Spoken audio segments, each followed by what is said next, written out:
Mes kërkesave për dorëheqje të liderit dhe zhvillimeve të fundit brenda partisë, Lidhja Demokratike e Kosovës ka mbledhur të hënën kryesinë e saj. Anise nuk u bë e ditur zyrtarisht tema e takimit që nisi në orën 15. Sipas deklarimeve paraprake të kryetarit të kësaj partie, Lumir Abdigjiku, ajo është thirrur për caktimin e datës për mbajtjen e kuvendit të LDK-s. Mbledhja u mbajt në kohën e tensioneve të shumta në parti pas zgjedhjeve të 28 dhjetorit, ku LDK-ja doli e treta me pak mbi 13% të votave të fituara. Pas rezultatit preliminar, eksponentë të LDK-s kërkuan dorëheqjen e kryetarit Abdigjiku. Disa prej tyre kërkesën e përsëritën edhe para mbledhjes të së hënës. Njëjtin qëndrim e ka. Ka vepruar, ka kry. Qëndrimi është me shku mbledhjet kryesisë dhe me shpreh qëndrimin tim.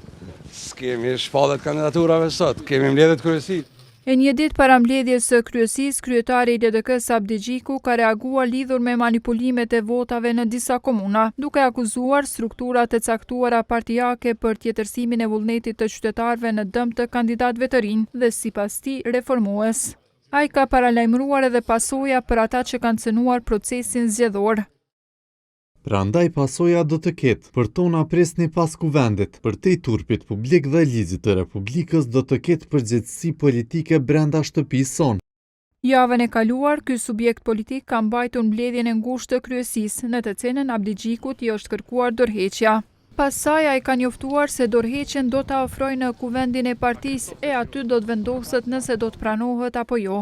Një ditë pas kësaj mbledhjeje, ka dhënë dorëheqjen nën kryetarja e LDK-s Hykmete Bajrami, duke kërkuar që këtë ta bëjë edhe Abdigjiku. Mes tjerash, dorëheqjen e Abdigjikut e ka kërkuar edhe Avdullah Hoti. Në legjislaturën e 10, LDK-ja do të përfaqësohet me 15 deputet, 5 më pak se në parapraken.